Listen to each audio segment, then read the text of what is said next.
Mes parents m'ont traité de raté et ont légué un patrimoine de 13 millions de dollars à ma sœur. Ils ignoraient que mon métier ennuyeux était expert comptable judiciaire. Et je viens de trouver le testament caché. Le stylo Mont Blanc semblait beaucoup plus lourd qu'il n'y paraissait, probablement parce que je savais qu'il coûtait exactement 2000 dollars, acheté avec de l'argent qui m'appartenait techniquement. Je roulais le corps en platine lisse et froid entre mon pouce et mon index, fixant le papier ivoire épais posé sur le pupitre en face de moi.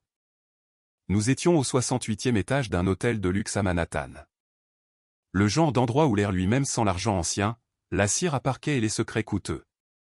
Derrière les baies vitrées, Central Park était un rectangle sombre et tentaculaire se découpant sur la grille scintillante de la ville. À l'intérieur de la salle de bal, 200 invités me regardaient. 200 personnes en smoking sur mesure et robe de créateur, sirotant un champagne qui coûtait 300 dollars la bouteille, attendant que je fasse ce que j'avais toujours fait, me faire toute petite pour que ma famille paraisse plus grande. Mon père, Arthur, se tenait juste à côté de moi. Il sentait le scotch vieilli et son parfum signature Tom Ford.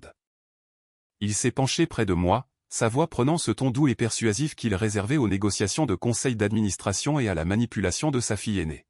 « Signe, Audrey » a-t-il chuchoté, son souffle chaud contre mon oreille. « Ne fais pas de scène devant les investisseurs. Tu sais que c'est pour le mieux. » J'ai regardé le document. Les lettres en gras en indiquaient « Renonciation volontaire au droit de succession ». C'était une renonciation juridiquement contraignante, un document magnifiquement dactylographié conçu pour me dépouiller de toute prétention sur le patrimoine familial, transférant tout directement à ma sœur cadette, Chloé. Tu dois être réaliste, ma chérie. Ma mère, Victoria, intervint de l'autre côté. Son bracelet de tennis en diamant cliqueta contre le pupitre alors qu'elle tapotait un ongle manucuré à côté de la ligne de signature. Chloé a maintenant les compétences juridiques. Elle comprend comment gérer des actifs importants. Ton petit travail de bureau est bien pour toi, mais tu ne comprends pas les investissements de haut niveau. Nous devons protéger l'héritage familial. Tu es une employée de bureau, Audrey. Laisse les professionnels s'occuper des choses sérieuses. Une employée de bureau. C'était son terme préféré pour moi. J'ai regardé la foule. Le bruit ambiant de la salle s'était calmé pour devenir un murmure feutré et inconfortable. C'étaient les amis de mes parents, leurs partenaires commerciaux et d'autres membres de la haute société. La plupart d'entre eux me regardaient avec une pitié à peine voilée. J'étais la sœur célibataire terne de 32 ans dans un costume générique de prêt-à-porter, debout à côté d'une famille de titans riches et resplendissants. Je pouvais presque entendre leurs monologues intérieurs. Pauvre Audrey. Elle est vraiment la terne de la famille. Je n'ai pas tremblé. Je n'ai pas pleuré. Mon rythme cardiaque n'a même pas augmenté. S'il y avait une chose que mon travail ennuyeux m'avait apprise, c'était comment détacher l'émotion des données. Et les données en ce moment étaient limpides. Ils me piégeaient. Une exécution publique de mon avenir financier enveloppé dans un nœud de haute société, comptant sur mon habitude de toujours éviter la confrontation pour me forcer la main. Il s'attendait à ce que je me sente petite. Il s'attendait à ce que le poids de 200 paires d'yeux me fixant me pousse à obéir.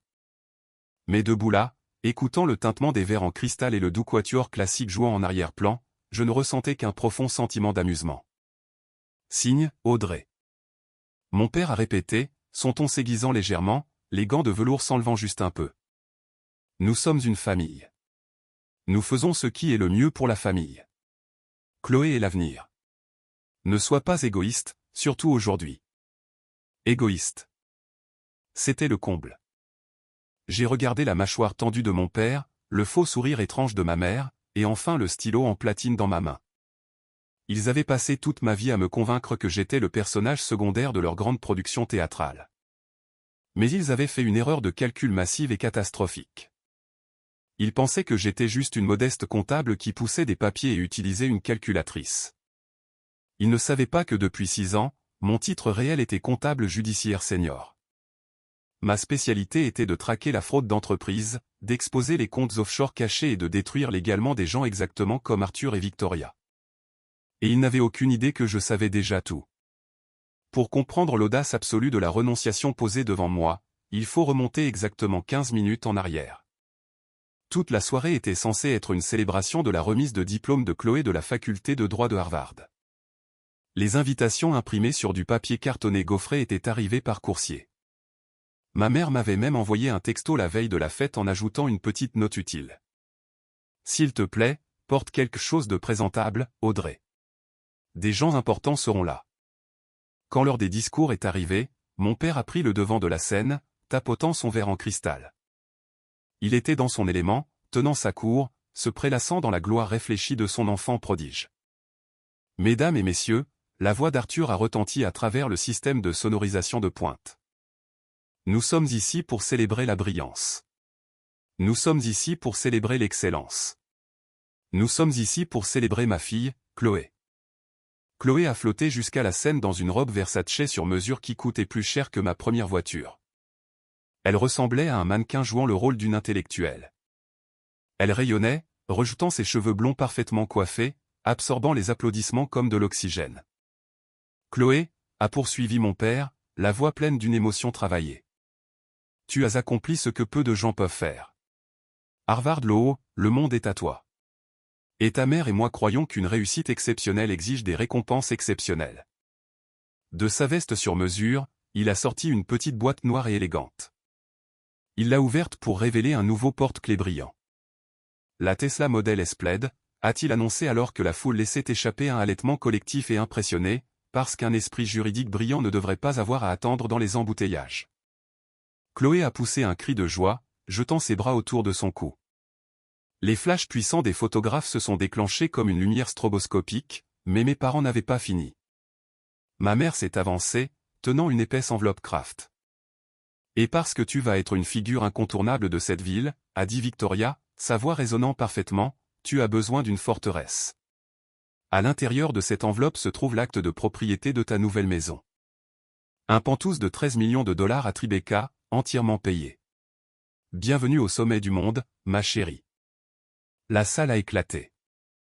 Les gens applaudissaient. Chloé faisait semblant de pleurer, tamponnant ses yeux avec soin pour ne pas abîmer son maquillage. 13 millions de dollars, une Tesla personnalisée, une vie servie sur un plateau d'argent, totalement sans dette. Je me tenais près du fond, près d'un énorme arrangement floral, buvant un verre d'eau pétillante. Une femme à côté de moi, drapée de perles, s'est penchée et a chuchoté, « N'est-ce pas tout simplement magnifique ? Vos parents doivent être si incroyablement fiers. » Elle a fait une pause, me regardant de haut en bas. « Et que faites-vous déjà, ma chère ?» Avant que je puisse répondre, la voix de ma mère a traversé la foule depuis le microphone. « Nous sommes si bénis, » a dit Victoria, me regardant directement. « Bien sûr, nous aimons nos deux filles. » Audrey a fait un signe à la foule. Le projecteur s'est littéralement tourné vers le fond de la salle, m'aveuglant pendant une seconde. Audrey est notre discrète, a poursuivi Victoria, son ton dégoulinant de cette condescendance sucrée familière. Elle travaille dans un petit bureau, fait de la saisie de données ou de la comptabilité ou quelque chose comme ça. C'est un travail honnête. Tout le monde ne peut pas gérer la pression du monde juridique comme Chloé. Nous prions juste pour qu'Audrey trouve un homme bien un jour pour prendre soin d'elle. Une vague de rire poli et gêné a parcouru la salle de bal. Ma sœur a souri d'un air suffisant depuis la scène. Mon père a hoché la tête, me regardant comme si j'étais un cas de charité qu'il avait généreusement parrainé. C'était la mise en scène. C'était l'amorce psychologique. Démolir le bouc émissaire, l'humilier devant l'élite, la faire se sentir totalement insignifiante, puis, pendant qu'elle est étourdie par la honte publique, frapper. Immédiatement après que les applaudissements se sont tus, Arthur m'avait fait signe de venir au pupitre. Et cela nous a amenés à ce moment précis, le stylo main blank, la renonciation, le piège. J'ai regardé ma sœur qui tenait maintenant l'acte de propriété d'un pantouse de 13 millions de dollars. Un pantouse dont elle ne pourrait pas payer les impôts fonciers même si elle travaillait pendant 100 ans. Un pantouse acheté avec de l'argent volé. Je ne sentais plus la douleur du rejet. La partie de moi qui désirait leur approbation était morte il y a des mois. En regardant dans les yeux exigeants de mon père, je ne voyais pas un parent. Je voyais une cible. Je voyais une dette fiscale. Je voyais un homme qui était sur le point d'apprendre que la fille tranquille dans le bureau était en fait l'architecte de sa destruction totale. Si vous voulez savoir comment une personne devient assez froide pour démanteler sa propre famille sans scier, vous devez regarder les fondations sur lesquelles elle a été construite. Je ne suis pas né impitoyable. J'y ai été forgé pendant 10 longues années à être la bête de somme désignée de la famille. Dans la maison des Anderson, il y avait deux réalités distinctes. Il y avait le monde de Chloé, qui consistait en des possibilités infinies, des ressources illimitées et des louanges constantes. Et puis il y avait mon monde, qui consistait en des obligations, des limites constamment ignorées et un sentiment écrasant d'utilité. Je n'étais pas une fille. J'étais un appareil utilitaire. Cela a commencé doucement quand j'étais à l'université. Parce que j'étais doué avec les chiffres et intrinsèquement organisé, mon père m'a demandé de l'aider à équilibrer les comptes de l'une de ses plus petites propriétés immobilières. Juste quelques heures, ma grande, avait-il dit en me tapant sur l'épaule. De la sueur pour le nom de la famille. Quelques heures se sont transformées en week-end. Les week-ends se sont transformés en la préparation complète des déclarations de revenus annuels pour sa principale société holding au moment où j'avais 22 ans. Pourquoi engager un cabinet quand nous avons un génie ici même, disait-il lors des dîners de Thanksgiving, levant un verre à ma santé. Mais les louanges étaient une cage. Il ne s'agissait jamais de mon talent. Il s'agissait du fait que j'étais de la main-d'œuvre gratuite. Quand j'ai obtenu mon diplôme et un emploi exigeant dans un cabinet comptable de taille moyenne, les demandes n'ont pas cessé. Elles se sont intensifiées. Chaque mois d'avril, sans faute, une énorme boîte en carton pleine de reçus froissés, de relevés bancaires vagues et de notes de frais chaotiques arrivait à mon petit appartement. Je recevais des appels téléphoniques frénétiques à 2 heures du matin. Audrey, l'IRS a envoyé un avis concernant la propriété commerciale à Brooklyn. Règle ça. Pas de s'il te plaît. Pas de merci. Juste un ordre. Si jamais je résistais, si jamais je mentionnais que je travaillais 60 heures par semaine à mon vrai travail et que je n'avais pas la capacité d'agir en tant que directrice financière personnelle non rémunérée de la famille, les voyages de culpabilité étaient déployés avec une précision militaire. Victoria était le tireur d'élite dans ce domaine. Je ne peux pas croire que tu sois si transactionnel avec ton propre sang. Elle soupirait au téléphone, sa voix épaisse de déception calculée. Après tout ce que nous t'avons fourni, le toit sur ta tête en grandissant, la nourriture sur ta table, la famille est censée s'entraider. Chloé est si occupée avec ses études, elle ne peut pas être dérangée avec cette paperasse fastidieuse. Nous comptons sur toi, Audrey. Ne brise pas le cœur de ton père pour quelques heures de lecture de feuilles de calcul. Alors, je le faisais. J'avalais ma frustration, je préparais une autre cafetière de café bon marché et j'organisais leur chaos financier. J'ai fait économiser à mon père des centaines de milliers de dollars en pénalités au fil des ans en corrigeant sa comptabilité bâclée. Je me suis assuré que leur richesse était protégée, structurée et conforme. Et ma compensation, une carte cadeau générique pour mon anniversaire et le privilège d'être ignoré les 364 autres jours de l'année. Ils m'ont entraîné à croire que ma seule valeur était mon utilité. J'étais l'échafaudage invisible soutenant leur façade glamour. On attendait de moi que j'existe dans l'ombre, réparant tranquillement les fissures de leur empire pendant qu'ils se tenaient sous les projecteurs, recevant les applaudissements. J'ai accepté ce rôle parce que la société vous dit de le faire.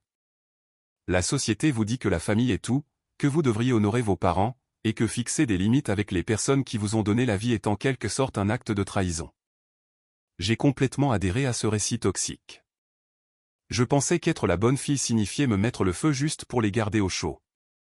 Je ne réalisais pas qu'ils jetaient les allumettes. Pendant que je me noyais dans leurs documents fiscaux, Chloé flottait sur un nuage de luxe subventionné. Ma sœur était l'enfant prodige, l'élu.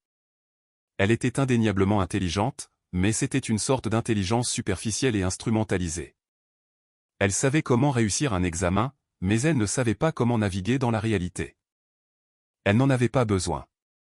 Nos parents ont pavé chaque centimètre de sa route avec des billets de 100 $.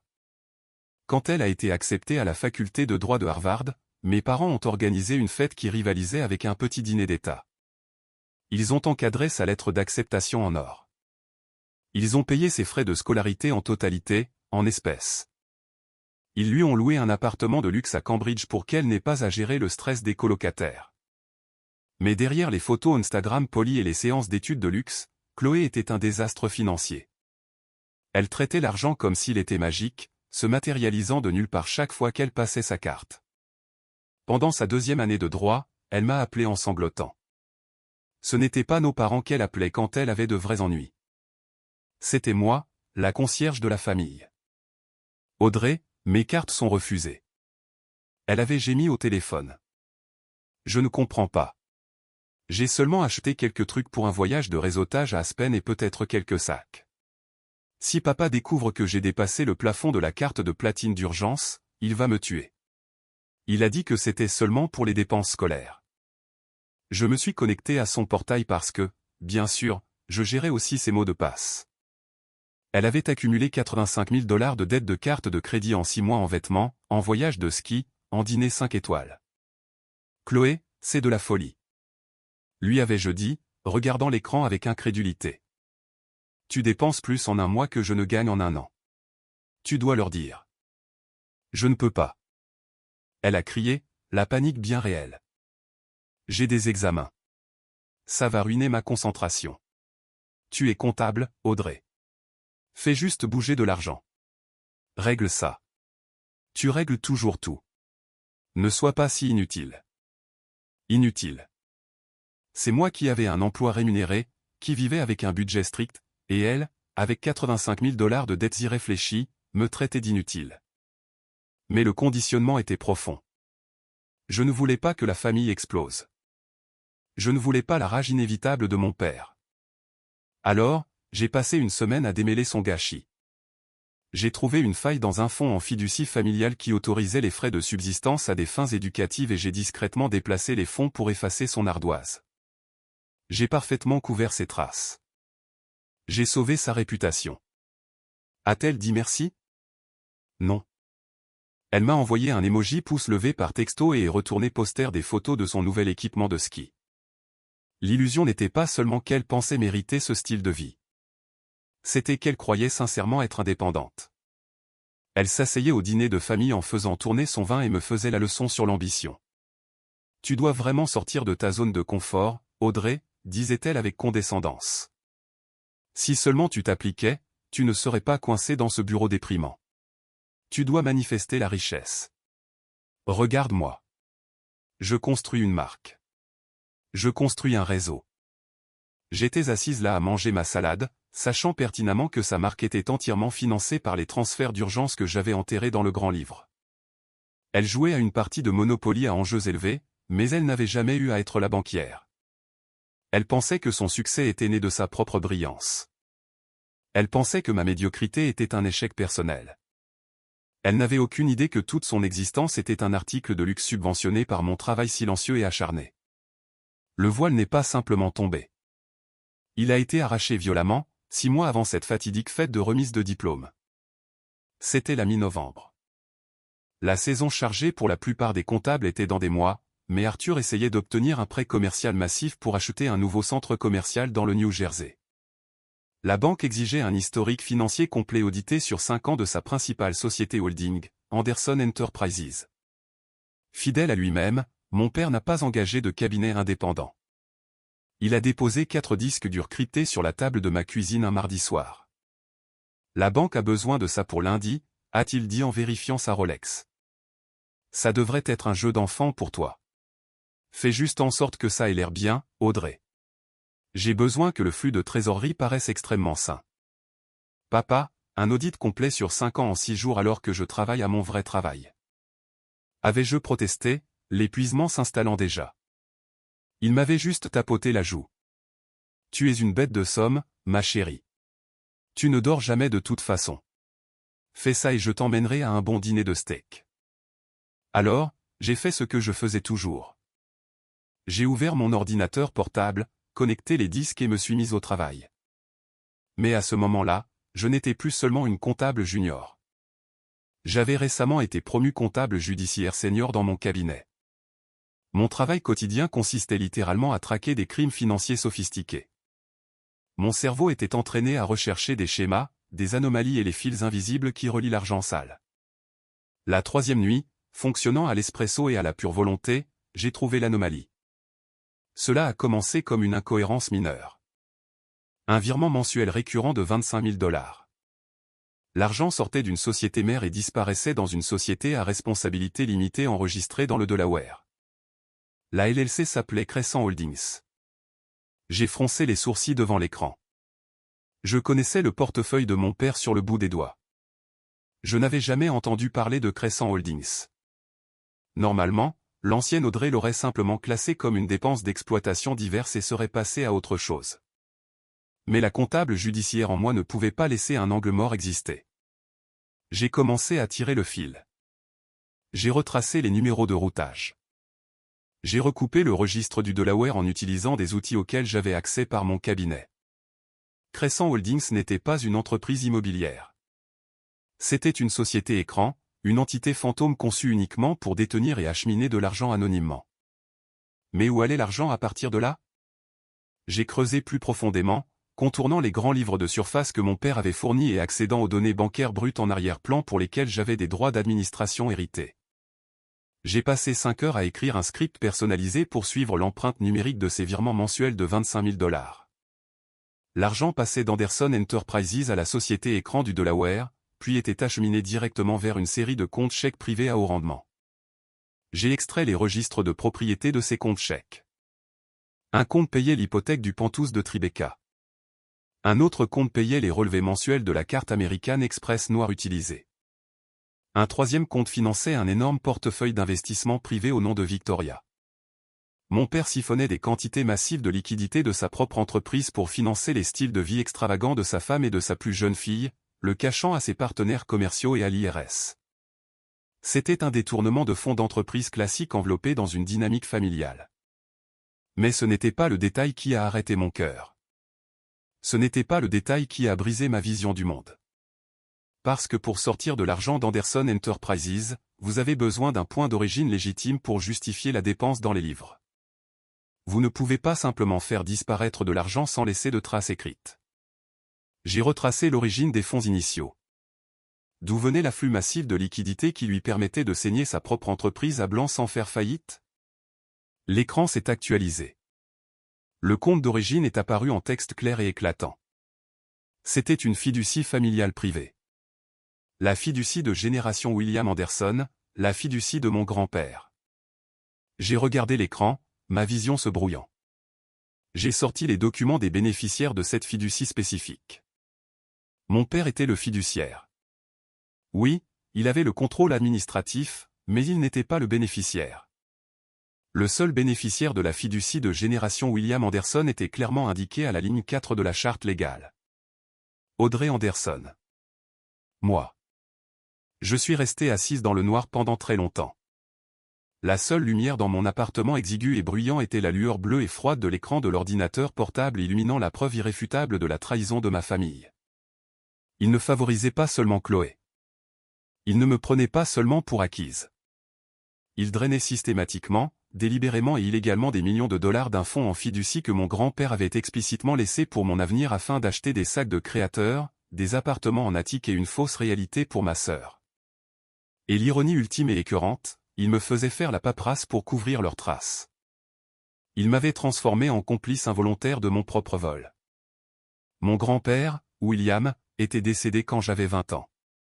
C'était un homme sévère et silencieux qui avait bâti la fortune familiale par la ténacité et les brevets, pas par des affaires immobilières tape à l'œil. Il s'asseyait avec moi pendant que je faisais mes devoirs de mathématiques. « Tu as un esprit logique, Audrey. » disait-il. La logique est la seule chose qui ne ment pas. Les gens mentent. Les chiffres non. Il avait laissé cette fiducie pour moi. Il avait assuré mon avenir. Et mon père, agissant en tant qu'exécuteur, m'en avait caché l'existence pendant 12 ans, l'utilisant comme sa tirelire personnelle pour son enfant prodige. À ce moment-là, assise seule à 3 heures du matin, quelque chose en moi s'est fondamentalement brisé. Ou peut-être que quelque chose a finalement guéri. Je n'ai pas pleuré. Le temps des larmes était révolu. Pleurer implique un sentiment de perte, un deuil pour une relation qui avait de la valeur. J'ai réalisé alors que je n'avais pas de famille à pleurer. Vous ne pouvez pas perdre quelque chose que vous n'avez jamais vraiment eu. Arthur, Victoria et Chloé n'étaient pas une famille. C'était un syndicat financier se faisant passer pour des parents. Et je n'étais qu'un actif qu'ils liquidaient. J'ai senti un calme étrange et terrifiant m'envahir. C'était le zéro absolu de l'émotion humaine. La mort de la bonne fille et la naissance de quelque chose d'entièrement nouveau. Je n'ai pas pris le téléphone pour crier sur mon père. Je ne suis pas allé en voiture à leur maison dans les Hantons pour exiger des réponses. La confrontation avec des narcissiques est un jeu perdu d'avance. Ils se nourrissent du drame. Ils se nourrissent de vos réactions émotionnelles. Si je les confrontais, ils me gaslighteraient, le nieraient, déplaceraient l'argent et me bloqueraient définitivement l'accès au système. Non, j'étais une comptable judiciaire. Je ne fais pas de crise de colère, je construis des dossiers. J'ai attrapé ma tasse de café. Il était glacé. J'ai bu une gorgée quand même. J'ai regardé à nouveau l'écran, les millions de dollars qui m'avaient été volés. Et j'ai fait un vœu dans le silence de ma cuisine. J'allais les laisser continuer à creuser. J'allais les laisser construire leur château de cartes aussi haut que possible. Et puis, quand ils seraient tout en haut, se félicitant de leur brio, j'allais retirer les fondations. J'ai fermé les dossiers d'audit dont mon père avait besoin. Je les ai rendus impeccables. J'ai effacé les anomalies. J'ai donné à la banque exactement ce dont elle avait besoin pour approuver le nouveau prêt, plongeant Arthur plus profondément dans l'endettement. J'ai ramené les disques durs à son bureau avec un sourire poli. J'ai mangé le dîner de steak qu'il m'a offert en guise de remerciement. J'ai mâché ma nourriture, l'ai écouté se vanter de sa nouvelle acquisition immobilière, et j'ai été d'accord avec ma mère quand elle a dit que mon pull avait l'air un peu bon marché. J'ai joué le rôle de l'employée ennuyeuse et soumise parfaitement parce qu'un chasseur sait que le meilleur camouflage est de ressembler exactement à la proie. Avez-vous déjà réalisé que l'amour de votre famille n'était qu'une transaction où vous payez toujours le prix? Avez-vous déjà été le plan de secours gratuit pour des gens qui ne célèbrent que vos frères et sœurs? Si vous savez ce que l'on ressent quand on se réveille enfin et qu'on arrête de jouer leur jeu, veuillez cliquer sur le bouton j'aime, vous abonner à la chaîne et laisser un commentaire avec le nom de la ville d'où vous regardez. Chaque commentaire aide cette vidéo à atteindre plus de personnes qui pourraient avoir besoin d'entendre cette histoire. Merci beaucoup. Maintenant, laissez-moi vous raconter comment j'ai construit le piège. La phase d'enquête a duré 5 mois angoissants. 5 mois à vivre une double vie. Le jour, j'auditais des cadres corrompus du secteur de la santé pour mon cabinet. La nuit, je démantelais judiciairement l'empire de la famille Anderson depuis la table de ma cuisine. Je devais être un fantôme dans leur machine. Parce que mon père comptait sur moi pour toutes ses préparations fiscales, j'avais des identifiants administratifs pour presque tous les portails bancaires, sociétés d'investissement et bases de données juridiques qu'il utilisait. Il était assez arrogant pour croire que j'étais trop stupide pour regarder au-delà de la surface et trop loyal pour le remettre en question. Son arrogance était mon passe-partout. Je ne voulais pas seulement prouver qu'il avait pris de l'argent de ma fiducie. Je voulais une carte complète et indéniable de chaque crime financier qu'il avait commis au cours de la dernière décennie. Parce que si j'allais frapper, j'allais saler la terre pour que plus rien ne puisse y pousser. J'ai commencé par les virements électroniques. J'ai utilisé un logiciel spécialisé d'extraction de données pour extraire 10 ans d'historique de transactions de cette institution bancaire différente. Nous parlons de dizaines de milliers de lignes de données. J'ai tout entré dans une base de données d'audit avancée, en configurant des algorithmes pour signaler toute transaction de plus de 10 000 $ qui se déplaçait entre la société mère, les LLC écrans et les comptes personnels. La carte qui en est ressortie était époustouflante par son audace. Arthur ne volait pas seulement ma fiducie pour financer le style de vie de Chloé. Il fraudait activement l'internal revenu service à grande échelle. Il classifiait des dépenses de luxe personnel comme des déductions professionnelles. La maison d'été dans les Hantons passait en charge comme un centre de séminaire d'entreprise. Les achats de bijoux d'250 000 $ de Victoria classés comme des actifs de marketing promotionnel pour la société immobilière. Les jets privés pour l'Europe comme des coûts d'acquisition de clients.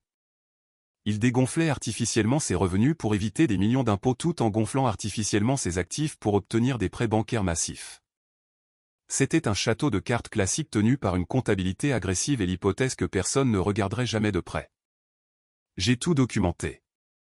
Je n'ai pas seulement sauvegardé des PDF. J'ai capturé les métadonnées. J'ai retracé les adresses IP montrant que les virements frauduleux étaient exécutés depuis l'ordinateur de son bureau. J'ai compilé un dossier numérique si hermétique, si méticuleusement recoupé qu'un étudiant en comptabilité de première année aurait pu le poursuivre avec succès. Mais il me fallait une autre pièce du puzzle, la plus importante. J'avais la preuve du vol, mais il me fallait le document régissant la fiducie elle-même.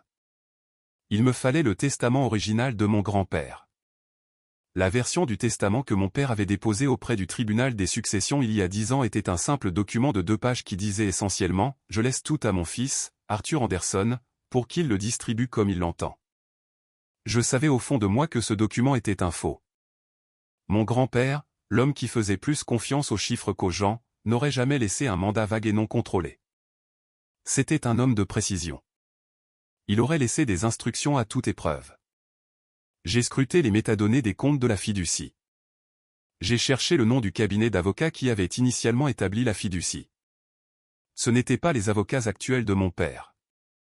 La fiducie originale avait été rédigée par un cabinet de niche à Manhattan qui avait fermé ses portes il y a 5 ans. Mais les avocats ne jettent pas simplement les testaments originaux lorsqu'ils prennent leur retraite. J'ai retrouvé l'associé directeur de ce cabinet défunt. Son nom était Victor Vance. Il avait 72 ans, vivait tranquillement dans le nord de l'État de New York, loin de l'écosystème toxique de l'élite de Manhattan. Le trouver fut facile. Le convaincre de me parler était le vrai défi. Je lui ai envoyé une lettre recommandée. Je ne l'ai pas menacé. J'ai simplement écrit « Monsieur Vance, je m'appelle Audrey Anderson, la petite fille de William Anderson. Je mène un audit de la fiducie de Génération William Anderson. Je crois qu'une fraude a été commise contre la succession. J'ai les relevés bancaires. J'ai juste besoin de la vérité. S'il vous plaît. » 3 jours plus tard, mon téléphone prépayé a sonné. La voix à l'autre bout du fil était rauque, vieille et tranchante comme du verre brisé. « J'attends que vous me contactiez depuis 10 ans, Audrey. » A dit Victor. « Retrouvez-moi au dîner sur la route 9 demain à midi. Venez seul, et n'apportez pas de mallette. Vous n'en aurez pas besoin. » Le dîner était une relique délavée des années 1980, sentant le café brûlé et la vieille huile de friture. C'était exactement le genre d'endroit où mes parents refuseraient de mettre les pieds, ce qui en faisait le lieu de rendez-vous parfait. Victor était assis dans une banquette d'angle. Il portait une veste en tweed qui avait connu des jours meilleurs et possédait des yeux qui ont immédiatement évalué mon niveau de menace. Il ne ressemblait pas à un avocat d'affaires puissant. Il ressemblait à un professeur d'histoire à la retraite qui savait où tous les corps étaient enterrés. Je me suis glissé dans la banquette en face de lui. Je n'ai rien commandé. « Vous ressemblez à votre grand-père, » a dit Victor, son regard transperçant mon armure d'entreprise. Le même regard analytique. « William disait toujours que vous étiez la seule de la famille à ne pas laisser vos émotions guider vos décisions. »« Je laisse les données prendre mes décisions, monsieur Vance, » ai-je répondu doucement. Et les données me disent que mon père a volé plus de 8 millions de dollars d'un fonds en fiducie qui porte mon nom. Victor n'a pas semblé surpris. Il a juste hoché la tête lentement, enroulant ses mains autour d'une tasse en céramique ébréchée. 8 millions. Arthur a été occupé. Je supposais qu'il le viderait, mais je ne pensais pas qu'il serait aussi agressif. La cupidité rend les gens négligents. Il a déposé un testament au tribunal il y a 10 ans, ai-je dit en me penchant en avant. Cela lui donnait une discrétion absolue. Était-ce réel? Victor a laissé échapper un rire sec et sans humour. Réel? C'était un chef-d'œuvre de montage sélectif. Arthur a engagé un cabinet très cher et très peu éthique pour contester les documents originaux au motif d'un déclin mental. Ils ont menacé de bloquer la succession en litige pendant 20 ans. Ils ont intimidé le juge des successions et ils ont enterré la vérité. Il a fouillé dans sa sacoche en cuir usé et en a sorti une épaisse enveloppe scellée avec un lourd seau de cire rouge sur le rabat. Votre grand-père n'était pas un imbécile, Audrey, a dit Victor, sa voix baissant à un registre bas et intense. Il savait exactement ce qu'était Arthur. Il savait que son fils vénérait le statut et méprisait le travail acharné. Et il savait que s'il vous laissait la fortune directement, Arthur rendrait votre vie un enfer en essayant de la prendre. Victor a fait glisser l'enveloppe sur la table en formica collante. Ceci est le testament original authentifié, attesté par 3 juges fédéraux qui devaient leur carrière à votre grand-père et soutenu par une déposition vidéo sous serment que je conserve dans un coffre-fort. J'ai regardé l'enveloppe. Mes mains, qui n'avaient pas tremblé quand j'ai trouvé les millions manquants, sont soudainement devenues engourdies. J'ai brisé le seau de cire et j'ai sorti le parchemin lourd et impeccable. Lisez la section 4. A instruit Victor. J'ai parcouru le jargon juridique jusqu'à ce que je trouve le paragraphe surligné. Moi, William Anderson, laisse l'intégralité de ma succession, y compris tous les actifs liquides, les biens immobiliers et les brevets de propriété intellectuelle, dans la fiducie de génération. La seule et exclusive bénéficiaire de cette fiducie est ma petite-fille, Audrey Anderson. Je me suis arrêté. Je n'ai pas pu respirer pendant une seconde. Ce n'était pas seulement un fonds en fiducie. C'était tout.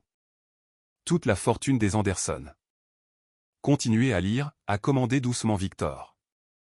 Les fonds resteront en fiducie jusqu'à ce qu'Audrey atteigne l'âge de 30 ans, continuez le document.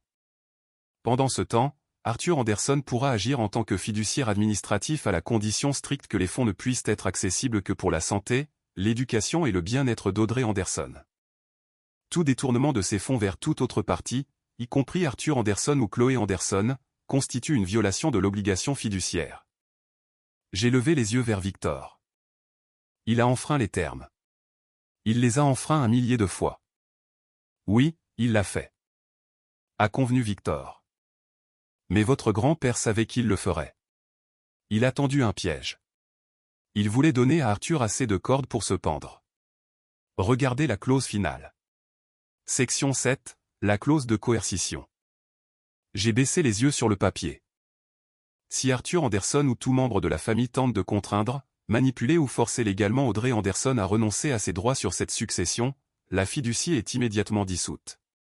Le contrôle administratif et exécutif complet est instantanément transféré à Audrey Anderson. De plus, tous les actifs achetés avec des fonds fiduciaires volés reviennent immédiatement à la propriété d'Audrey.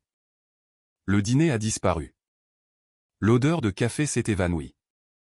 Je regardais une ogive nucléaire juridique conçue par mon grand-père d'outre-tombe, qui m'était remise précisément quand j'en avais besoin. Il savait, ai-je chuchoté. Il savait qu'ils essaieraient de me forcer à partir. William connaissait la nature humaine, a dit Victor en finissant son café. Il a dit qu'Arthur l'ignorerait jusqu'à ce qu'il réalise le pouvoir qu'elle détient. Ensuite, il essaiera de l'écraser en public pour s'assurer de sa soumission. Il m'a dit d'attendre que vous trouviez vous-même l'argent manquant, car ce n'est qu'à ce moment-là que vous seriez assez froide pour appuyer sur la gâchette. Victor s'est levé, laissant un billet de 5 $ sur la table. Vous avez l'arme maintenant, Audrey. La question est, avez-vous le cran de l'utiliser? Je n'avais pas seulement le cran. J'avais un appétit absolument vorace pour cela. En rentrant en ville avec le testament original sur le siège passager, les dernières pièces du puzzle se sont mises en place. C'était un chef-d'œuvre d'anticipation stratégique. Mon grand-père ne m'avait pas seulement laissé une fortune. Il m'avait laissé un test de caractère. Si j'étais resté la bonne fille faible, docile, qui ne remettait jamais en question la famille, j'aurais signé pour renoncer à ma vie dès qu'Arthur me l'aurait demandé. Je n'aurais jamais regardé les relevés bancaires. J'aurais vécu une petite vie étriquée pendant que ma sœur paradait dans un luxe volé. Mais la comptable judiciaire en moi, la femme qui exigeait la logique et les preuves, avait brisé cette voie. J'avais mérité mon héritage non pas par droit de naissance, mais par compétence. Les semaines suivantes furent un tourbillon de préparatifs intenses et hautement confidentiels. Je ne travaillais plus seul. Victor, bien qu'à la retraite, avait toujours une licence pour pratiquer le droit à New York. Il est devenu mon marteau juridique. Ensemble, nous avons entièrement contourné les tribunaux des successions locaux. Parce que la fraude traversait les frontières de l'État et impliquait une évasion fiscale fédérale, Victor a discrètement déposé le testament original et mon rapport d'audit auprès d'un juge fédéral. Nous avons déposé une motion scellée pour geler tous les actifs liés à Arthur Anderson en attendant une enquête criminelle. Nous avons besoin d'un événement déclencheur, m'avait dit Victor sur une ligne téléphonique sécurisée. Le juge est prêt à signer les ordonnances de gel, mais nous avons besoin d'une preuve indéniable de l'activation de la clause de coercition pour initier le transfert immédiat des biens physiques à vous. Nous avons besoin qu'Arthur exige que vous signiez une renonciation, et nous avons besoin qu'il le fasse officiellement. C'est à ce moment que l'invitation à la fête de remise de diplôme de Chloé est arrivée. S'il te plaît, porte quelque chose de présentable, Audrey. Des gens importants seront là. J'ai regardé le message de ma mère. Ce n'était pas seulement une invitation. C'était une convocation à ma propre exécution. Ils allaient le faire là, devant l'élite, devant les investisseurs. Ils allaient utiliser la pression sociale d'un gala de 200 personnes pour me forcer à signer la renonciation au patrimoine de mon grand-père afin de pouvoir justifier légalement les millions qu'ils avaient déjà volés. C'était si parfaitement arrogant, si impeccablement narcissique. J'ai répondu à ma mère. Je ne manquerai ça pour rien au monde. J'ai un nouveau costume juste pour l'occasion. J'ai passé la journée avant la fête à finaliser les documents. J'ai imprimé les principaux relevés bancaires montrant les virements électroniques de ma fiducie vers les comptes de Chloé. J'ai imprimé le formulaire d'enregistrement de la LLC du Delaware montrant la signature d'Arthur. J'ai imprimé le formulaire 3949, le document officiel de l'Internal Revenue Service utilisé pour signaler une suspicion de fraude fiscale. Je l'ai rempli complètement, détaillant des millions d'impôts impayés, de fausses déductions et de détournements de fonds. J'ai placé tous ces documents dans un élégant dossier en cuir rouge. Puis je suis allé faire du shopping. Pendant 10 ans, j'avais porté des vêtements de solde tandis que ma famille portait de la haute couture. Je suis entré dans une boutique haut de gamme sur la 5e avenue et j'ai acheté un tailleur pantalon gris anthracite sur mesure. Il était net, sévère et ressemblait à une armure. Je l'ai payé avec mes toutes dernières économies personnelles. C'était un investissement dans ma propre guerre psychologique. Le soir de la fête, alors que je montais dans l'ascenseur jusqu'au 68e étage de l'hôtel, je n'étais plus la sœur effrayée et négligée. J'étais la faucheuse portant une mallette pleine de conséquences. Je suis entré dans la salle de bal et je les ai observés. J'ai regardé Chloé étaler son succès immérité. J'ai regardé ma mère mentir à ses amis de la haute société. J'ai regardé mon père jouer le roi bienveillant. Je les ai laissés avoir leur moment. Je les ai laissés donner la Tesla à Chloé. Je les ai laissés lui remettre l'acte de propriété du Penthouse de 13 millions de dollars. Je les ai laissés construire leur monument à la vanité aussi haut que possible, car plus ils le construisaient haut, plus l'impact serait dur quand je le démolirais. Et cela nous ramène directement au pupitre. Directement au stylo en platine de 2000 dollars reposant dans ma main. Mon père me fusillait du regard, sa patience s'évaporant. Signe, Audrey. Tout le monde attend. Arrête d'être difficile pour une fois dans ta vie. J'ai regardé la renonciation. J'ai regardé le stylo. Je n'ai pas signé. Au lieu de cela, j'ai souri. Ce n'était pas un sourire chaleureux.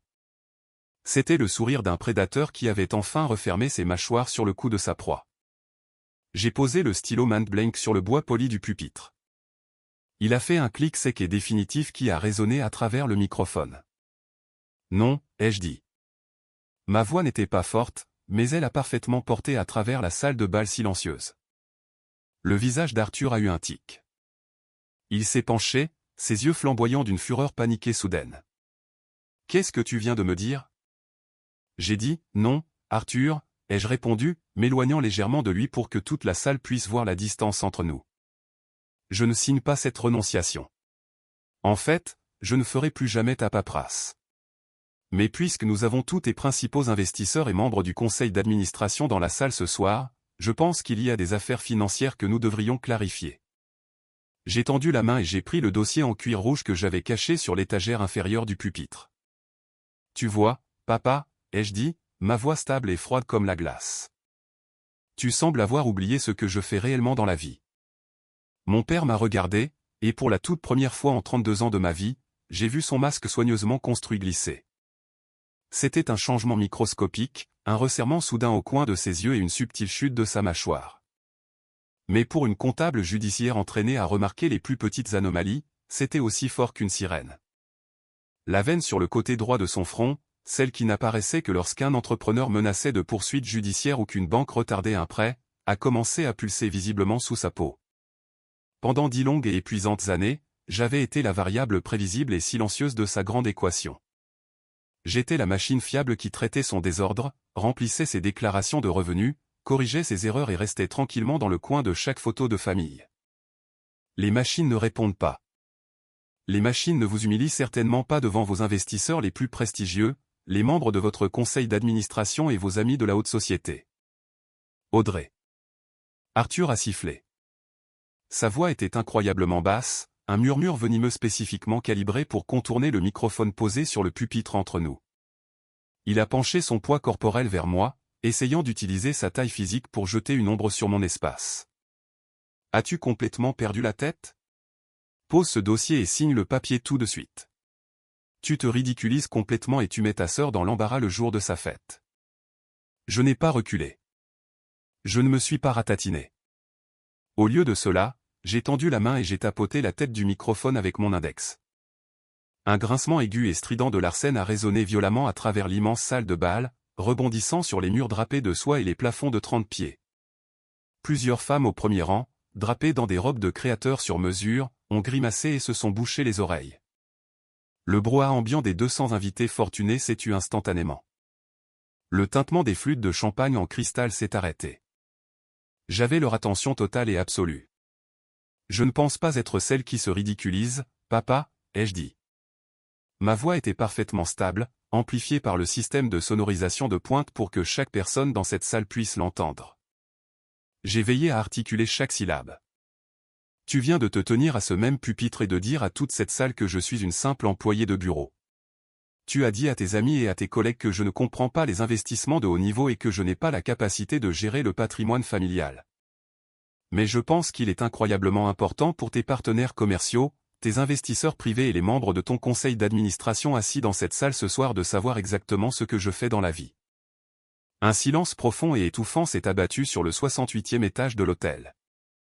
C'était le genre de silence lourd et expectant qui précède une tempête dévastatrice. On pouvait littéralement entendre la glace fondre et se déplacer dans les seaux à champagne en argent disséminés dans la pièce. « Je m'appelle Audrey Anderson », ai-je annoncé, balayant du regard la mer de visage pâle et choqué. Et depuis 6 ans, mon titre professionnel réel est comptable judiciaire senior. Mon travail quotidien, la carrière que mes parents trouvent si banale, consiste à enquêter sur les détournements de fonds d'entreprise, à traquer les sociétés écrans offshore cachés et à préparer des dossiers complets de fraude fiscale pour le gouvernement fédéral. Alors, quand mon père m'a demandé de faire ses impôts professionnels et personnels pendant la dernière décennie, il pensait obtenir de la main-d'œuvre familiale gratuite et obéissante. Ce qu'il a réellement obtenu, c'est un audit fédéral continu et sans restriction de 10 ans. Ma mère, Victoria, a laissé échapper un son qui était à mi-chemin entre un halètement et un étouffement. Elle s'est précipitée en avant et a attrapé le bras d'Arthur, ses ongles en acrylique parfaitement manucurés s'enfonçant si profondément dans sa veste de smoking coûteuse que j'ai cru que le tissu pourrait se déchirer. Ses yeux étaient écarquillés d'une terreur soudaine et naissante. « Elle est confuse », a dit Arthur à voix haute. Il a essayé de forcer un rire, mais cela sonnait comme des feuilles sèches écrasées sous une botte lourde. Il s'est détourné de moi et a fait face à la foule, levant les 2 mains dans un geste désespéré et apaisant. « Mesdames et messieurs, veuillez pardonner ma fille aînée. Elle a été soumise à une énorme quantité de stress dans son petit cabinet comptable dernièrement. Elle a travaillé beaucoup trop tard le soir et elle ne sait tout simplement pas ce qu'elle dit. La sécurité va l'escorter jusqu'au hall pour qu'elle puisse se reposer et se remettre de cet épisode. Je ne suis pas confuse et je n'ai pas d'épisode. » Ai-je contré. J'ai baissé mon ton à ce registre plat et sans émotion que j'utilisais lors de la présentation de preuves financières irréfutables pendant une déposition légale. Et je ne quitte absolument pas cette pièce tant que nous n'aurons pas discuté d'une très intéressante société à responsabilité limitée du Delaware appelée Crescent Holdings. Ou peut-être, Arthur, devrions-nous discuter des virements mensuels de 25 000 $ qui ont discrètement transité d'Anderson Enterprises vers des comptes chèques privés cachés au cours des 48 derniers mois. Au moment exact où j'ai prononcé les mots Anderson Enterprises, 3 hommes assis au premier rang se sont levés à l'unisson. C'étaient les principaux partenaires immobiliers de mon père, les hommes dont le capital finançait toute son opération. Leurs visages étaient devenus complètement livides, vidés de toute couleur. C'étaient des hommes d'affaires chevronnés, et ils savaient exactement ce que mes paroles impliquaient. Ils savaient que si leur société mère était impliquée dans le déplacement de fonds non documentés vers une société écran, l'Internal Revenu Service gèlerait leurs actifs en même temps que les siens. « Ferme ta bouche tout de suite », a grondé Arthur, abandonnant complètement le microphone et son personnage public. Il a fait un pas menaçant vers moi, son visage tordu d'une fureur paniquée. « Tu détruis cette famille. »« C'est toi qui as détruit cette famille », ai-je répondu, tenant bon. « Je ne fais que les comptes. » J'ai tendu la main et j'ai ouvert l'épais dossier en cuir rouge posé sur le pupitre. Le bruit du papier lourd et impeccable que l'on tournait semblait beaucoup plus fort qu'il ne l'était réellement dans cette pièce silencieuse. Cela sonnait comme le chargement d'une arme. Regardons les chiffres réels puisque ma sœur Chloé aime tant les actifs de haut niveau et manifester la richesse. J'ai dit. J'ai sorti la première feuille de calcul imprimée, un document couvert de lignes surlignées et d'encre rouge. Il y a 6 mois, en effectuant ce que l'on m'a dit être un examen de routine pour un prêt bancaire commercial, j'ai découvert qu'Arthur Andersen a artificiellement dégonflé les revenus de sa principale société holding. Selon les empreintes numériques que j'ai retracées, il a détourné environ 8,5 millions de dollars au cours des 5 dernières années directement sur des comptes privés. Il a passé en charge des vacances familiales de luxe en Europe comme des séminaires d'entreprise. Il a passé en charge des centaines de milliers de dollars d'achats de bijoux personnels pour sa femme comme des actifs de marketing promotionnel. C'est de l'évasion fiscale de manuel. Des murmures frénétiques ont éclaté dans la salle de bal. Des chuchotements de fraude fiscale, de détournement de fonds et d'inculpation fédérale ont commencé à se propager comme un virus parmi l'élite sociale. Les gens se penchaient les uns vers les autres, leurs yeux allant de moi à mon père. Mais ce n'est que la fraude d'entreprise, ai-je poursuivi, passant à la page suivante de mon dossier. Je voulais m'assurer que chaque personne comprenait la profondeur de la trahison. La vraie tragédie, la partie vraiment méprisable de toute cette opération, c'est d'où provenait l'argent de départ. Il avait besoin de liquidités pour maintenir sa société à flot pendant qu'il la saignait à blanc. Cet argent provenait de la fiducie de génération William Anderson, une fiducie privée établie par mon défunt grand-père, une fiducie dont la charte légale me désigne explicitement, Audrey Anderson, comme la seule et exclusive bénéficiaire. Chloé, qui était restée figée sur la scène en tenant ses nouvelles clés de Tesla, a soudainement semblé sortir de son état de choc. Elle paraissait incroyablement petite dans sa robe sur mesure. « C'est un mensonge » a-t-elle crié, sa voix tremblante et aiguë. Papa a tout hérité de grand-père. Il nous a montré le testament. Tu inventes tout ça pour gâcher ma remise de diplôme. Il vous a montré un faux. Une nouvelle voix retentissante a annoncé depuis le fond de la salle de bal. Toutes les têtes dans la salle se sont tournées vers l'entrée. Les lourdes doubles portes en acajou de la salle de bal avaient été poussées en grand, et Victor Vance est entré. Il portait sa veste en tweed usée et ses chaussures en cuir éraflé, semblant totalement déplacé au milieu de la mer de smoking de créateurs et de parfums coûteux. Pourtant, il dégageait une aura d'autorité absolue et indéniable. Dans ses mains, il tenait une épaisse pile de dossiers Kraft. « Qui diable êtes-vous » a exigé Arthur, sa voix résonnant sur les murs. Son visage prenait une dangereuse teinte violette marbrée. Il a agité frénétiquement la main vers le fond de la salle. « Sécurité ! Sortez ce vieil homme fou d'ici tout de suite. »« Je m'appelle Victor Vance » a dit calmement le vieil avocat, ignorant les cris. Il a marché droit au milieu de l'allée centrale, ses pas fermes et mesurés. J'ai été l'avocat personnel de William Anderson pendant 30 ans. Et plus important encore, je suis l'exécuteur testamentaire de son véritable testament authentifié. Un testament qu'Arthur Anderson a délibérément tenté d'enterrer par une manipulation illégale de la succession et une intimidation judiciaire il y a 10 ans. Victor s'est arrêté juste au premier rang, directement en face des partenaires commerciaux de mon père. Sans un mot de préambule, il a commencé à distribuer les dossiers Kraft aux cadres stupéfaits. Dans ces dossiers, a annoncé Victor, projetant sa voix vers la foule, vous trouverez des affidavits juridiques sous serment, les documents originaux de la fiducie signés et notariés par des juges fédéraux, et un traçage financier complet, centime par centime. De chaque dollar qu'Arthur Anderson a volé à sa fille aînée.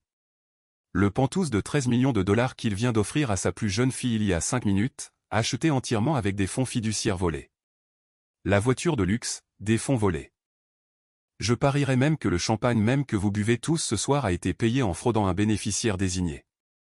La salle de bal a sombré dans un état de chaos absolu et ingérable.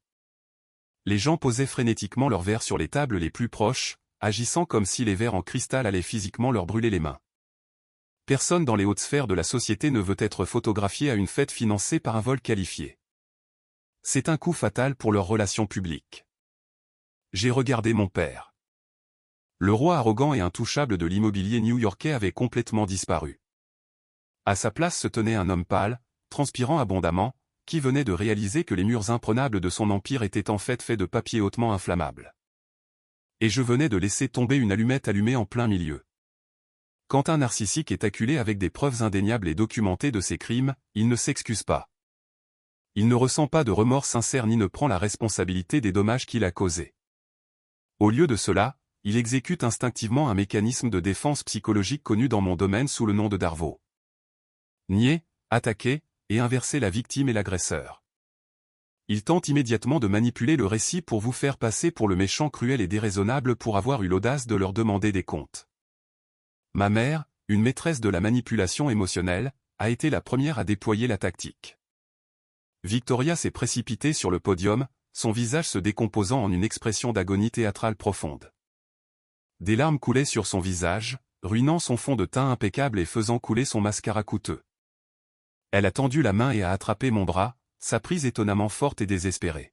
« Audrey, s'il te plaît » a-t-elle sangloté bruyamment, s'assurant que sa voix portait jusqu'aux invités restants qui regardaient le spectacle se dérouler. « Comment peux-tu nous faire ça? Comment peux-tu faire ça à ton propre sang? Après tout ce que nous avons sacrifié pour te donner une bonne vie, nous t'avons nourri. Nous t'avons vêtu. Nous t'avons aimé inconditionnellement. La famille est censée se protéger, pas se détruire en public comme ça. N'as-tu donc aucun cœur? Es-tu vraiment si amère et jalouse du succès de ta sœur que tu inventerais ces horribles mensonges compliqués juste pour gâcher sa journée spéciale? J'ai baissé les yeux sur sa main, agrippant la manche de mon costume gris. J'ai pris un moment pour analyser mon état intérieur, m'attendant à ressentir le poids familier et écrasant de la culpabilité qu'elle m'avait appris à ressentir pendant 32 ans.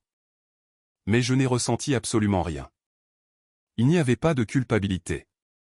Il n'y avait pas de chagrin. Il y avait juste une observation froide et clinique d'une femme désespérée essayant d'utiliser la biologie comme une arme pour échapper à une inculpation fédérale. « Tu n'as rien sacrifié pour moi, mère » ai-je dit calmement. J'ai tendu la main et j'ai physiquement décollé ses doigts de mon bras, laissant retomber sa main à son côté. « Tu m'as sacrifié. Tu as utilisé mon avenir pour financer ton présent. Tu as volé ma sécurité pour vous acheter un style de vie que vous ne pouviez pas vous permettre. Ce n'est pas de l'amour. C'est du parasitisme. » Voyant que l'approche émotionnelle de sa mère ne parvenait pas à briser ma résolution, Chloé a décidé de passer à l'offensive. Ma petite sœur, la brillante diplômée en droit de Harvard fraîchement émoulue, a gravi les marches du podium. Son visage n'était plus l'image du succès éclatant. Il était déformé par le pur sentiment de droit, la panique et la rage. « Tu es une perdante amère et pathétique, Audrey. » Chloé a craché en pointant un doigt tremblant et manucuré directement sur mon visage. « Tu as inventé tout ça parce que tu es coincé dans une vie misérable et ennuyeuse, et tu ne supportes tout simplement pas le fait que je sois une gagnante. Je suis avocate maintenant. Comprends-tu ce que cela signifie? Je connais le système. Je te poursuivrai pour diffamation. Je te poursuivrai pour calomnie et médisance. Je te traînerai devant les tribunaux civils pendant les 10 prochaines années jusqu'à ce que tu sois complètement en faillite et que tu vives dans la rue. Tu n'as absolument aucune idée de qui tu cherches. » Elle se tenait là, respirant lourdement, sa poitrine se soulevant sous la soie de sa robe. Elle attendait que je me recroqueville. Elle était si incroyablement habituée à ce que je cède, à ce que je me fasse toute petite pour maintenir la paix et éviter ses crises de colère. Elle attendait que l'ancienne Audrey s'excuse, range ses dossiers et se faufile dans l'ombre pour réparer le désordre. Mais l'ancienne Audrey était morte à une table de cuisine à 3 heures du matin il y a 6 mois. La femme qui se tenait devant elle maintenant était quelqu'un qu'elle ne reconnaissait pas du tout. J'ai regardé le visage furieux et terrifié de ma sœur, et j'ai ressenti un profond sentiment de satisfaction. J'étais sur le point de lui donner sa toute première leçon de droit pratique de sa carrière. Je n'ai pas élevé la voix pour correspondre à ses cris. Je n'ai pas modifié ma posture ni affiché de langage corporel agressif. J'ai simplement replongé la main dans mon dossier en cuir rouge et j'en ai sorti une seule feuille de papier impeccable. C'était une correspondance par courriel imprimé, complète avec une confirmation de routage bancaire jointe et un eurodatage d'il y a 3 ans. J'ai fait glisser le morceau de papier sur le bois poli du podium jusqu'à ce qu'il s'arrête juste devant les mains tremblantes de Chloé. « Lis-le » lui ai-je ordonné. Chloé a baissé les yeux sur le document. Ses yeux ont parcouru rapidement le texte. Presque instantanément, sa posture arrogante et agressive s'est effondrée comme un poumon perforé. La couleur restante a quitté son visage si rapidement que j'ai cru qu'elle pourrait réellement perdre connaissance et s'effondrer sur le sol. « Tu veux agir comme une avocate de haut vol, Chloé? Parlons de la loi, ai-je dit. Ma voix se projetant clairement à travers le microphone, résonnant dans la pièce silencieuse. Ce morceau de papier est un courriel que tu as envoyé à papa il y a exactement 3 ans. tu le suppliais de te donner 300 000 $ pour couvrir tes dettes de carte de crédit de luxe parce que tu étais terrifié à l'idée d'échouer à ta vérification d'antécédents financiers pour l'école de droit. En pièce jointe à ce courriel se trouve le numéro de routage du compte exact d'où provenait l'argent. Il provenait de mon compte en fiducie. Et si tu regardes la deuxième page, tu verras ta réponse reconnaissant explicitement que tu savais que l'argent était acheminé par une société écran du Delaware pour éviter les alertes fiscales. Tu savais que c'était de l'argent sale, et tu l'as pris quand même. Chloé a ouvert la bouche pour parler, mais aucun son n'en est sorti. Elle a regardé frénétiquement notre père, ses yeux écarquillés d'une supplication désespérée pour qu'il arrange les choses. Mais Arthur regardait fixement le sol, complètement paralysé par sa propre ruine imminente. Si tu décides de me poursuivre pour diffamation, ai-je poursuivi, mon ton conversationnel, mais indéniablement létal. Ce document entrera automatiquement dans le domaine public pendant la phase de communication des preuves du procès. Tu es diplômé d'une faculté de droit. Tu sais exactement ce que le comité de moralité et d'aptitude du barreau fait aux candidats qui acceptent sciemment et dissimulent activement des fonds fiduciaires détournés. Ils ne se contentent pas de refuser ta licence d'avocat, Chloé. Ils transmettent tout ton dossier au bureau du procureur pour complicité de fraude électronique et d'évasion fiscale. Je me suis penché plus près d'elle, baissant la voix juste assez pour que seuls elle et nos parents puissent entendre le coup de grâce final et dévastateur. Alors, s'il te plaît, vaille et poursuis-moi. Appelle tes avocats. J'ai 10 ans de crimes financiers de ta famille soigneusement organisés, sauvegardés sur des serveurs sécurisés et prêts à être distribués. Si tu me pousses ne serait-ce qu'un millimètre de plus, je m'assurerai absolument que tu ne verras jamais l'intérieur d'un tribunal, à moins que tu n'y entres en combinaison orange et avec des menottes. Chloé a reculé en trébuchant, son talon haut se prenant maladroitement dans le lourd ourlet de sa coûteuse robe Versace. Elle a failli tomber, se rattrapant au bord de la Seine. Elle ne ressemblait plus à une avocate de premier plan. Elle ressemblait à une enfant terrifiée et impuissante qui venait de réaliser que les monstres étaient tout à fait réels et que le plus dangereux de tous était la sœur qu'elle avait passé toute sa vie à sous-estimer. Elle a laissé tomber les clés de la Tesla. Elles ont heurté la Seine en bois avec un cliquetis sec et pathétique. Elle s'est couvert le visage avec ses mains et a commencé à sangloter. Les cris bruyants et les de quelqu'un qui vient de voir tout son avenir se vaporiser dans les airs. Assez. Arthur a finalement rugi. Sa voix se brisait violemment de désespoir et de peur. Il s'est tourné vers les 2 gardes de sécurité costauds de l'hôtel qui se tenaient maladroitement près des portes de la salle de bal. Je vous paie une fortune pour protéger cet événement. Sortez-la des lieux tout de suite et confisquez ces dossiers de ses mains.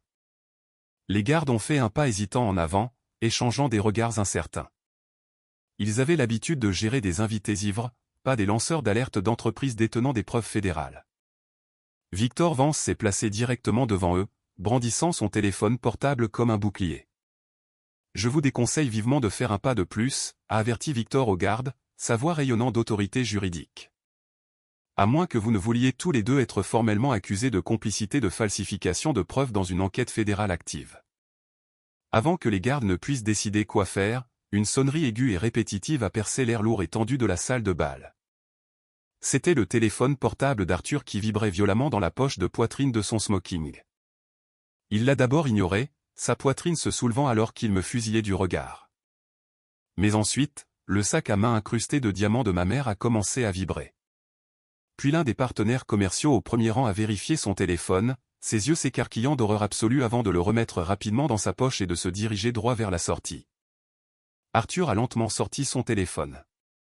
Il a regardé l'identification de l'appelant sur l'écran lumineux. Je savais que c'était son gestionnaire de patrimoine privé à la banque.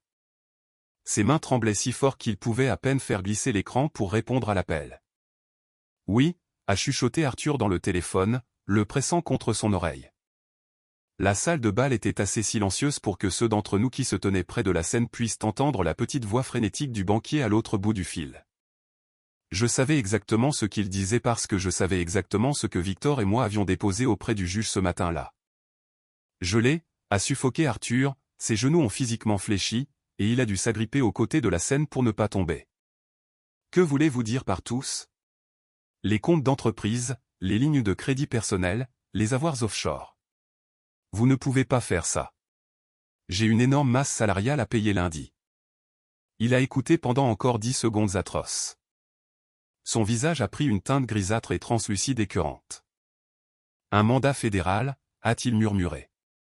Le téléphone a glissé de ses doigts moites et a claqué contre le parquet. Je me suis avancé vers le microphone une dernière fois pour porter le coup de grâce. C'est la différence fondamentale entre un audit interne et un audit de l'IRS, papa, ai-je dit doucement, en m'assurant que les mots le submergeaient. Un audit interne trouve juste les erreurs de calcul pour que vous puissiez les corriger. L'Internal Revenue Service gèle tous vos actifs, saisit vos propriétés et vous met dans une cage. J'ai regardé le document de renonciation épais en ivoire qui était toujours posé innocemment sur le pupitre.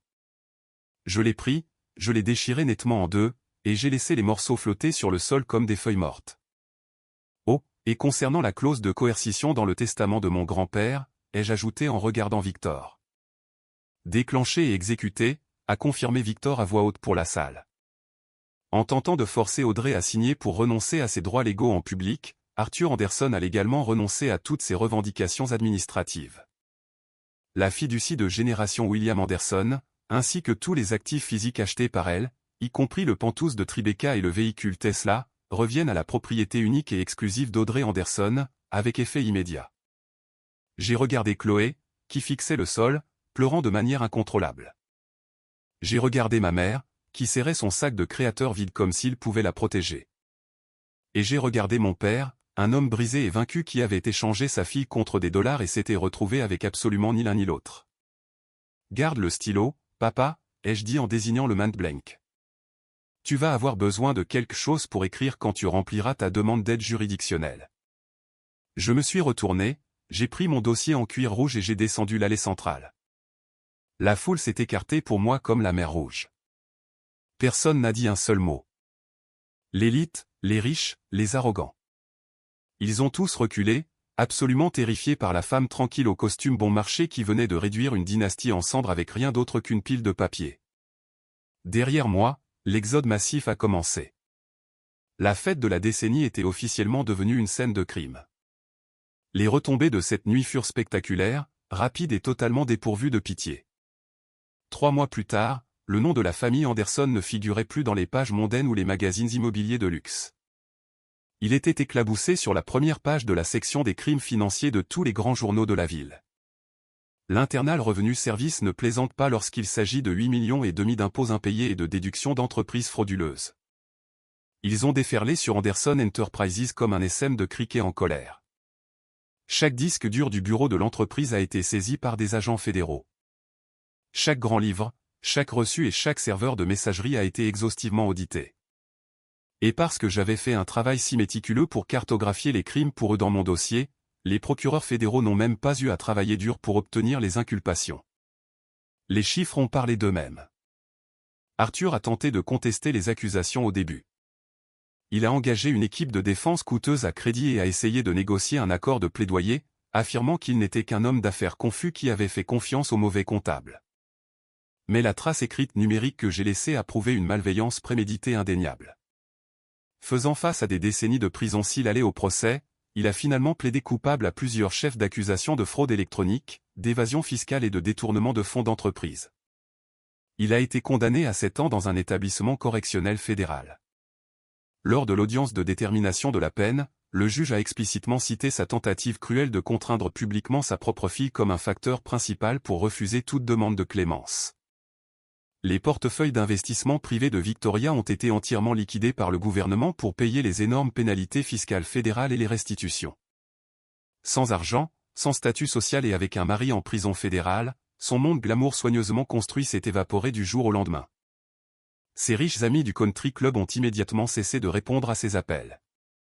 Elle a été forcée de vendre ses vêtements de marque en dépôt-vente et de déménager dans un minuscule appartement de 2 chambres délabré dans le Queens.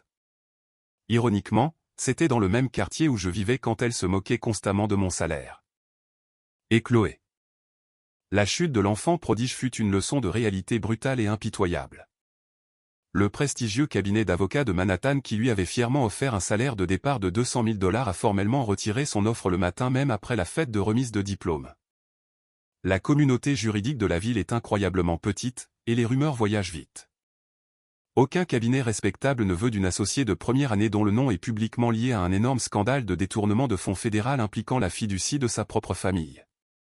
Elle a tenté de postuler au barreau de l'État de New York, mais le comité de moralité et d'aptitude a immédiatement signalé sa candidature. En raison des preuves par courriel prouvant qu'elle avait sciemment accepté des fonds fiduciaires volés pour rembourser ses dettes de carte de crédit de luxe, sa demande de licence d'avocat a été suspendue indéfiniment en attendant un examen éthique complet de plusieurs années. Sans son fonds en fiducie illimité, sans un emploi d'entreprise bien rémunéré et sans son pantouse de 13 millions de dollars, que j'ai immédiatement vendu, remettant l'argent directement dans mon portefeuille géré en toute sécurité. Chloé a dû faire face au monde réel pour la première fois de sa vie. La dernière fois que j'ai entendu parler d'elle, la brillante diplômée de Harvard travaillait comme assistante juridique alors pour un avocat spécialisé en contravention de bas étage dans un centre commercial du New Jersey. Elle essayait désespérément de trouver comment rembourser les 80 000 dollars de prêts étudiants dont elle se retrouvait soudainement responsable. Ils ont absolument tout perdu. Non pas parce que j'étais cruelle et non pas parce que j'étais vindicative. Ils ont tout perdu parce que j'ai simplement cessé de les protéger des conséquences de leurs propres actions. C'était un mardi après-midi pluvieux, environ 6 mois après la fête, quand mon téléphone portable a sonné. C'était un numéro inconnu. Contre mon gré, j'ai répondu. Audrey, c'était ma mère. Sa voix était faible, avide et complètement dépouillée de toute son arrogance et sa condescendance d'antan. Elle sonnait comme une femme très vieille, très fatiguée. « Que veux-tu, Victoria ?» ai-je demandé, gardant ma voix entièrement neutre. J'étais assise à mon bureau dans mon nouveau bureau ensoleillé. J'avais quitté mon ancien cabinet comptable et utilisé une petite partie de mon héritage récupéré pour créer mon propre cabinet de comptabilité judiciaire indépendant. Mon emploi du temps était entièrement le mien. Ma vie était enfin la mienne. « J'ai vraiment besoin de ton aide », a-t-elle sangloté doucement à travers le haut-parleur. Les avocats d'appel de ton père exigent une provision de 50 000 dollars pour déposer son appel. Je ne l'ai pas. Chloé peut à peine payer son loyer ce mois-ci. Nous nous noyons, Audrey. S'il te plaît. Je sais que nous avons fait de terribles erreurs.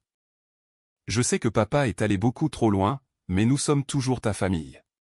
Il est malade. Le stress de la prison le tue. Tu as l'argent de la fiducie maintenant. Tu as plus d'argent que tu ne pourrais jamais en dépenser. Fais-nous juste un petit prêt. Juste cette fois. Fais preuve de grâce.